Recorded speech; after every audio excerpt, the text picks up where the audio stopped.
오늘 함께 나눌 하나님 말씀은 골로새서 4장 7절부터 14절까지의 말씀 함께 보겠습니다.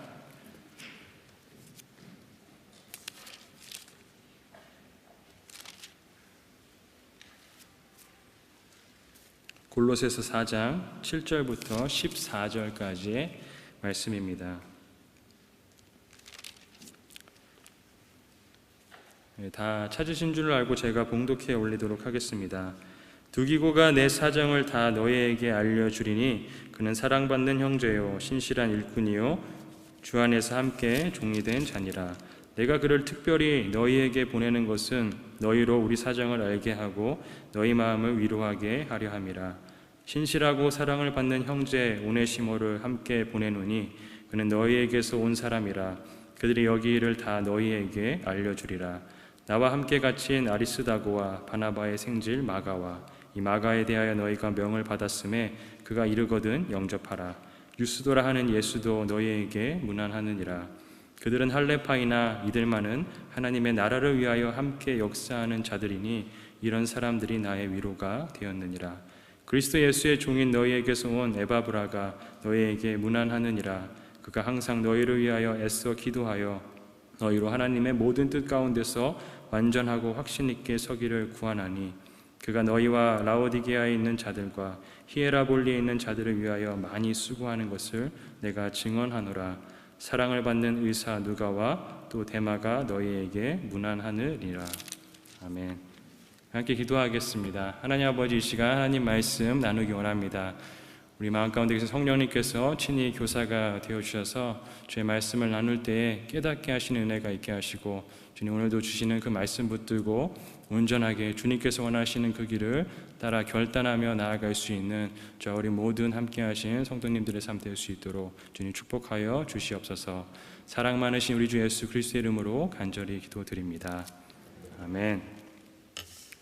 네, 오늘 이 수요 예배 가운데 나오신 한 분 한 분을 주님의 이름으로 환영합니다. 나의 자녀들이나 이 다음 세대에게 우리가 무언가를 물려주어야만 한다면 나는 무엇을 물려주시겠습니까? 인생을 살면서 정말 필요하다고 여겨지는 것들이 참 많이 있는데 만약에 딱 하나만 골라야 한다면 나는 무엇을 선택하시겠습니까? 아마 각자가 다 답이 다르시겠지만 저와 이 시간 함께하는 모든 성도님들의 대답이 똑같이 하나님과 우리 주 예수 그리스도를 향한 믿음이 되기를 간절히 소망합니다. 여러 가지 세상적인 답들도 대답할 수 있었겠지만 우리가 정말로 다음 세대에게 전해줘야 할 것, 그것이 믿음이고 우리가 인생을 살아가면서 꼭 하나 가져야만 하는 것, 그것이 믿음이 되기를 간절히 소망합니다. 오늘날은 이 교회가 또 기독교가 이 제대로 성장해 나가기 어려운 시대라고 많이들 이야기를 합니다. 이미 유럽의 수많은 교회들이 그러한 길을 걸었고 우리가 알다시피 미국의 많은 교회들도 감소세를 겪고 있습니다. 신학교들이 이 재정적인 어려움으로 인해서 규모를 축소하거나 많은 경우에 문을 이미 닫고 있습니다. 세계 기독교 안에서 제법 영향력이 있는 이 한국의 기독교도 마찬가지로 어려움을 겪고 있습니다. 많은 교회들이, 특별히 작은 교회들이 문을 닫고 있고 이 교회 학교의 출석 인원수가 어마어마하게 현저하게 줄어버리고 있습니다. 여기에는 여러 가지 복합적인 요소가 있겠지만 많은 대부분의 이 분석하는 학자들은 그 주된 이유로 세속화를 꼽습니다. 이 기독교의 가치관, 이 진리들이 점점 무뎌지고 이 세상의 문화가 반대로 깊숙하게 개인의 삶 가운데 찾아왔기 때문에 그런 세상의 문화가 물들여졌기 때문에 이 교회가 계속해서 침체되고 규모가 적어지는 일들을 겪게 된다라고 말하고 있습니다. 하나님이 없어도, 우리의 삶 속에 하나님이 굳이 없어도 예수 그리스도의 초월적인 능력이 우리의 삶 가운데 굳이 드러나지 않아도 각자의 인생을 충분히 해결하며 살아갈 수 있다라고 믿어져 버리는 세상이 되어버렸기 때문에 점점 더 교회는 약해져 가는 것처럼 보입니다. 아마 우리의 삶을 한번 이 시간 살펴보면 이 말에 수긍이 갈지도 모르겠습니다. 한번 생각해 보시기 바랍니다. 내가 무언가 궁금한 것이 있을 때, 내가 살면서 모르거나 답답한 일이 생겼을 때, 내 마음이 지금 내가 외롭거나 어려울 때 우리가 항상 먼저 첫 번째로 찾는 것이 무엇입니까? 아마 대부분 셀폰이라고 말씀하실 겁니다. 궁금할 때, 모르는 게 있을 때, 외로울 때, 심심할 때, 기다리기 지겨울 때 항상 우리들의 손에는 하나님의 말씀, 예수 그리스도를 향한 마음, 그것보다는 셀폰이 항상 우리의 손에 들려있는 것을 보게 됩니다. 그만큼 세상의 문화가 훨씬 더 우리의 기독교인의 삶 속에서도 강하게 들어와 있다는 것입니다. 그러나 오늘 본문의 이 발신자인 이 바울은 그의 삶의 목적이 무엇이라고 말하고 있습니까? 바울은 그의 삶의 목적이 무엇이라고 이야기하고 있습니까? 빌립보서 3장 10절을 보면 그의 삶의 목적은 이렇게 기록합니다. 그리스도와 그분의 부활과 고난에 참여하는 것, 주님께서 가신 그 길을 따라 살고 죽는 것이 내 삶의 목적이다라고 말하고 있습니다. 하지만 이러한 사도 바울의 고백이 우리 개인의 삶의 목적이 되어버리기에는 어쩌면 우리는 또 이 세상은 점점 더 이 신앙생활 말고 예수님 열심히 믿는 것 말고 좀 해볼 만한 것, 먹어볼 만한 것, 가볼 만한 것들이 넘쳐나는 세상이 되어버려서 그러한 것들을 더 바라고 원하는, 그것이 이미 목적이 되어버린 삶을 살아가고 있는지도 모르겠습니다. 그래서 그 속에서 사는 우리는 주님이 중요한 것이 아니라 내 삶이 더욱 소중해버린 그러한 삶이 되어버린 것입니다. 제가 설교를 시작하면서 처음에 드렸던 질문과 대답을 혹시 기억하십니까? 예수 그리스도를 향한 믿음, 그 믿음을 물려주는 삶, 그 삶을 사실 우리가 먼저 꿈꾸기보다는 오히려 예수님을, 믿음을 그렇게 유별나게 열심으로 붙잡고 살지 않는 것이 더 현명하고 융통성 있는 사람의 삶의 모습이다라고 여겨지는 것이 요즘 세대의 모습인 것입니다. 누구도 쉽게 부인할 수 없는 현실인 것입니다. 오늘 본문 속 골로새 교회가 이러한 모습과 똑같은 문제점을 안고 있었습니다. 완전히 똑같다라고 말할 수는 없겠지만 문화가 다르기 때문에, 그러나 아주 비슷한 이 세상의 도전 속에 이 골로새 교회가 놓여 있었습니다. 헬라 문화를 비롯해서 수많은 문화와 사상들이 그 골로새 지역에 퍼져 있었습니다. 각양각색의 다른 가치관들, 각양각색의 다른 문화들, 그러한 생각들을 가지고 온 사람들이 교회 안에 있었습니다. 골로새서 3장 11절의 말씀을 보면 이렇게 기록합니다. 거기에는 헬라인이나 유대인이나 할레파나 무할레파나 야만인이나 수구디아인이나 종이나 자유인이 차별이 있을 수 없나니. 여기서 수많은 부류를 말하고 있는데 이렇게 다양한 사람들이 이 골로새 교회 안에 있었다라는 것입니다. 결국 이렇게 다양한 사람들이 가지고 있었던 다양한 사상들, 다양한 신앙관들, 그리고 그 안에서 여러 가지로 엉켜버리면서 혼합된 사상들이 이 신앙의 근본, 진짜 진리되는 것들을 온통 흔들어버리는 불씨가 될 수 있는 가능성을 무한히 가지고 있었습니다. 주님만을 향한 그 믿음을 흔들어버릴 수 있는 그 불씨가 그 안에 내재되어 있었습니다. 사도 바울은 이러한 골로새의 문제점, 이 불씨를 가만두고 볼 수가 없었습니다.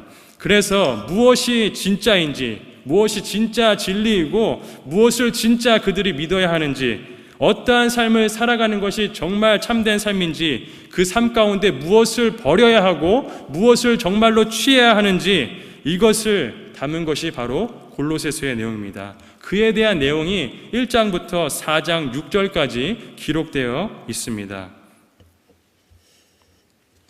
그러나 우리도 많이 경험해서 알고 있듯이 우리 자식들에게 부모님들이 잘 되라라고, 공부해라, 뭐 먹지 말아라, 이렇게 해야 된다, 저렇게 해야 한다, 계속해서 자식 잘 되라고 바른 말들을 많이 해줘봤자 뭐합니까? 대부분의 자녀들은 그것을 쇠기의 경읽기처럼 잔소리로만 듣게 되는 경우가 참 많습니다. 저만 하더라도 누군가의 충고나 이 조언을 새겨 듣는 것이 정말 중요하다라는 사실을 알고는 있지만, 사실은 그러한 조언이나 충고보다는 내가 여지껏 해왔던 것들, 내가 맞다고 믿었던 것들, 그러한 것들을 더 붙잡고 사는 것을 좋아하는 것이 우리 인간의 어쩌면 가지고 있는 기본적인 본성인지도 모르겠습니다. 제가 설교한 영상들이 우리 빌립보 그 라이브 사이트에 올라가는 것을 보게 되는데, 사실 저는 그것을 거의 잘 보지 않습니다. 저희 부모님은 보시고선 제가 설교할 때 자세가 어떻다, 말투가 어떻다, 여러 가지 지적질을 참 많이 해주시는데, 그 중에서 무엇이 저의 마음에 이렇게 또 얘기해 주신 것 중에 들어왔냐면, 지금도 어쩌면 제 표정이 어떻게 나오고 있는지 모르겠지만 저는 참 밝게 이야기하고 싶은데 얼굴이 마치 굳어 있어서 인상 쓰고 있는 그런 모습처럼 보여지는지도 모르겠습니다. 이거를 참 고치고 싶은데 마음처럼 잘 되지 않는 게 그게 참 현실인 것 같습니다. 그래서 나도 고치고 싶지만 잘 안 고쳐지는 것, 계속해서 말씀하시는 것, 맞는 말이지만 잔소리처럼 여겨질 때가 있다라는 것입니다. 지금 제 표정이 너무 마음에 안 드셔도 이런 표정인데도 잘 들어주시는 성도님들께 감사를 드립니다. 마찬가지로 이 사도 바울이 아무리 이 서신서에 좋은 말들, 맞는 말들, 어떻게 살아야 한다는 것들을 그냥 글로만 적었다라면, 그냥 말에 지나지 않았다면 이 골로새 교인들에게 큰 영향력을 주지 못했을 것입니다. 무슨 말인가 하면 한번 예수님의 경우를 생각해 보시기 바랍니다. 예수님도 그저 그분께서 가지고 계신 진리를 말로만 말씀하셨던 것이 아닙니다. 그저 글로만 그 진리를 설명했던 것이 아닙니다. 예수님은 그 진리와 함께, 그 말과 함께 행동을 몸소 본으로써 보여주셨습니다. 요한복음 13장 14절과 15절의 말씀을 보면 이렇게 기록합니다. 내가 주와 또는 선생이 되어 너희 발을 씻었으니 너희도 서로 발을 씻어주는 것이 옳으니라. 내가 너희에게 행한 것 같이 너희도 행하게 하려 본을 보였노라. 또 이어서 13장 34절의 말씀을 보면 이렇게 기록합니다. 새 계명을 너희에게 주노니 서로 사랑하라. 내가 너희를 사랑한 것 같이 너희도 서로 사랑하라. 사랑한다는 것, 섬긴다는 것, 희생한다는 것 굉장히 중요한 것이고, 예수님께서 말씀하시고 있는 그 복음의 정신 가운데 들어있는 굉장히 중요한 요소이지만, 예수님은 그것을 그냥 단어로서, 글로서, 말로서만 전하신 것이 아니라 어떤 게 정말 희생이고 어떤 게 정말 사랑인지를 몸으로써, 본으로써 보여주셨다라는 것입니다. 그래서 사도 바울도 삶에 있어서 진짜 진리인 이 예수님만을 붙잡고 사는 사람들, 진정으로 하나님 나라만을 위해 살아가는 사람들, 제대로 믿는 사람들의 삶을 예로서, 본으로서 보여주게 하기 위해서 이 골로새 교인들에게 어떤 사람들을 소개해주고 있습니다. 그 사람들이 누구입니까? 오늘 본문 7절부터 14절에 등장하는 이 두기고, 오네시모, 아리스다고, 마가, 유스도, 에바브라, 누가, 데마입니다. 이 사람들이 바로 사도 바울이 말로만 전하고 있는 것에 그치는 것이 아니라 그 진리인 말을 따라 실제적으로 삶 가운데 살아내고 있었던 삶의 모범과도 같은 사람들이었습니다. 골로새 교인들이 그들 주위에 놓여 있는 이 수많은 사상들에 의해서, 수많은 가치관들에 의해서 그들이 붙잡고 있는 이 예수님을 향한 진리가 흔들리지 않고 계속해서 그 믿음 위에 굳건하게 세워질 수 있도록, 절대 무너지지 않도록 그 믿음을 지키며 살아가는 순례자들이 될 수 있도록 예수님만을 믿는 것으로 인해 어떤 시련이나 박해나 고난이 다가온다 할지라도 잘 견뎌내게 하기 위해서 그러한 삶을 실질적으로 이겨내고 살아내고 있는 그 사람들을 이 본문 가운데 소개하고 있는 것입니다. 마찬가지로 오늘날 앞서서도 말씀드렸지만 이 기독교가, 교회가 성장할 수 없는 토대, 계속해서 줄어들 수밖에 없는 토대, 힘을 잃어가는 것 같이 보여지는 이 세대 가운데 예수님께서 본을 보이셨던 것처럼, 바울이 언급한 이 사람들이 본을 보였던 것처럼 그러한 모습들이 우리 안에 구현될 때에 사방으로부터 사람들이 그 빛을 보고 이 교회 가운데 나오게 되는 역사가 반드시 있을 것을 믿습니다. 그러한 삶을 살아낼 수 있는 저와 우리 모든 성도님들의 삶이 될 수 있기를 간절히 소망합니다. 그럴 때에야 교회가 흔들림 없이 나아갈 수 있는 것입니다. 우리가 전하고자 하는 그 귀한 믿음을 온전히 물려줄 수 있는 귀한 동기가 우리가 본을 보여줄 때 비로소 누군가에게 힘이 동기부여가 될 수 있다라는 것입니다. 이런 맥락에서 우리가 오늘 본문을 생각해 볼 때 믿지 않는 사람들 혹은 믿음이 연약한 사람들 또는 이 성도 서로에게 반드시 보여줘야 할 본, 성도로서 또 그리스도인으로서 꼭 보여줘야 할 본이 무엇인지를 이 본문을 통해서 한 두 가지 정도로 나누어서 생각해 보길 원합니다. 이 두 가지를 생각해 봄으로써 우리의 실제의 모습은 정말 어떠한 본을 보이고 있는지, 이러한 본을 잘 보이고 있는지를 점검하는 시간이 또한 되기를 소망합니다. 첫 번째입니다. 우리가 반드시 드러내야 할 본이 무엇입니까? 그것은 신실함입니다. 오늘 본문을 보면 이 본문 가운데 사도 바울이 여러 사람을 소개하고 있지만 그들 중에서 가장 먼저 언급되고 있는 두 사람이 누구입니까? 오늘 보면 7절과 9절을 보면 두기고와 오네시모입니다. 바울이 자신과 동역하는 이 수많은 사람들 중에서 이 골로새 교회에 보내는 편지 중에서 우선적으로 이 본을 보이는 사람 중에 우선적으로 언급한 사람이 바로 이 두 사람입니다. 이 두 사람이 공통적으로 갖고 있는 성품이 무엇입니까? 바로 신실함입니다. 오늘 7절에 보면 이렇게 기록합니다. 그는 사랑받는 형제요 신실한 일꾼이요 라고 기록하고 있습니다. 또 9절을 보기 원합니다. 9절에 보면 또 이렇게 기록합니다. 신실하고 사랑을 받는 형제 오네시모. 이 두 사람을 설명하면서 신실하다라는 표현을 함께 쓰고 있습니다. 왜 하필이면 이 신실한 일꾼인 이 두 사람을 이 골로새 교회에 보냈습니까? 왜 사도 바울은 어떠한 그리스도의 일꾼을 꾸미는 여러 가지 말들 중에 왜 신실함이라는 단어를 이 두 사람 앞에 붙였습니까? 이 고린도전서 4장 1절과 2절의 말씀을 살펴보면 이 하나님의 일꾼과 신실함이 어떤 연관성이 있는지를 우리가 생각해 볼 수 있습니다. 고린도전서 4장 1절과 2절의 말씀을 제가 읽어드리겠습니다. 사람이 마땅히 우리를 그리스도의 일꾼이요 하나님의 비밀을 맡은 자로 여길지어다. 그리고 맡은 자들에게 구할 것은 충성이니라. 하나님의 일꾼은 하나님의 비밀을 맡은 자입니다. 이 비밀을 맡은 자, 그 일꾼이 보여줘야 할 것은 어떤 것에도 흔들리지 않고 그 놀라운 비밀만을 절대적으로 붙잡는 사람, 지키는 사람, 그렇게 충성된 사람이 하나님의 일꾼인 것입니다. 그럼 이 비밀은 무엇입니까? 골로새서 2장 2절을 보면 이 비밀이 무엇인지를 바울이 이미 설명해 놨습니다. 골로새서 2장 2절 말씀은 이렇게 기록합니다. 이는 그들로 마음의 위안을 받고 사랑 안에서 연합하여 확실한 이해의 모든 풍성함과 하나님의 비밀인 그리스도를 깨닫게 하려 함이니. 비밀이 무엇입니까? 바로 그리스도입니다. 결론적으로 말해서 무엇을 말하고 있습니까? 사도 바울은 이 두 사람을 보내면서 신실함이라는 성품을 강조했습니다. 이 신실함은 바로 예수님만을 온전하게 붙잡는 사람, 다른 어떠한 사상적인 것들, 여러 가치관들이 아무리 공격한다 할지라도 절대 그것에 흔들리지 않고 유혹되지 않고 넘어지지 않고 오직 예수 그리스도만을 붙잡는 사람, 이러한 사람을 신실한 사람이라 말하고 있고 이러한 사람이 바로 하나님의 일꾼이다라고 말하고 있습니다.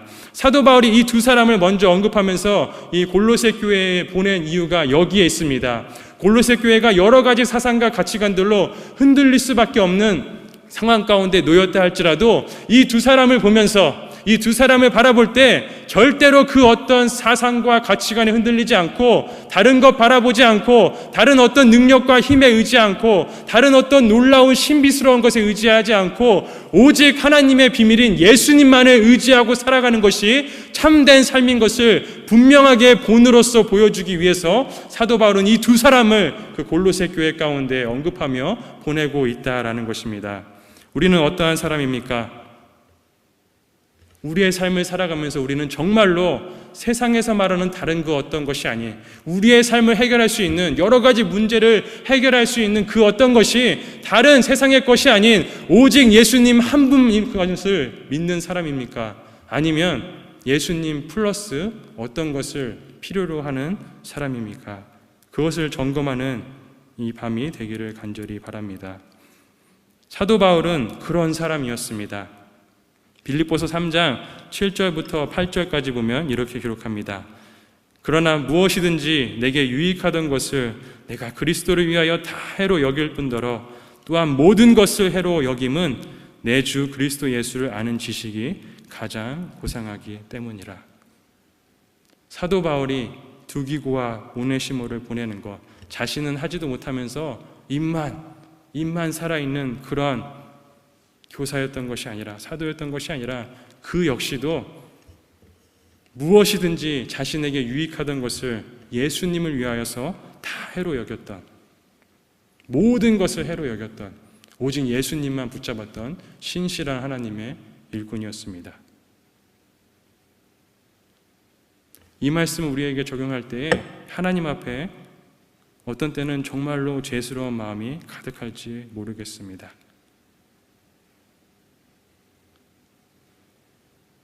목회자가 되기 위해서 나는 무엇을 바라보고 있는가?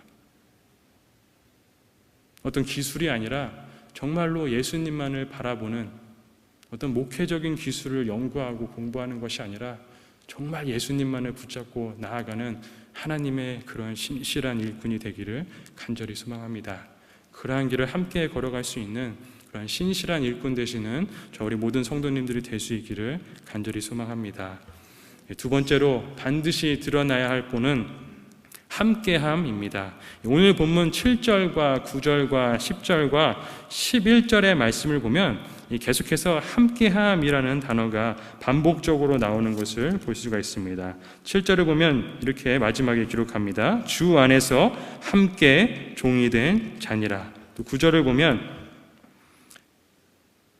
신실하고 사랑을 받는 형제 오네시모를 함께 보내노니, 또 10절 말씀입니다. 나와 함께 갇힌, 그리고 마지막으로 11절 말씀입니다. 하나님의 나라를 위하여 함께 역사하는 자들이니. 사도 바울이 이 골로새 교회를 향하여서 정말로 그들이 반드시 그들의 삶 가운데 드러나야 할 본으로서 중요하게 여기는 가치가 무엇이었느냐? 바로 이 함께함입니다. 사도 바울은 누구와 함께 했습니까? 오늘 본문을 보면 주목할 만한 사람 두 사람이 나옵니다. 앞서 언급했던 것처럼 한 명은 오네시모입니다. 그리고 두 번째 사람은 마가입니다.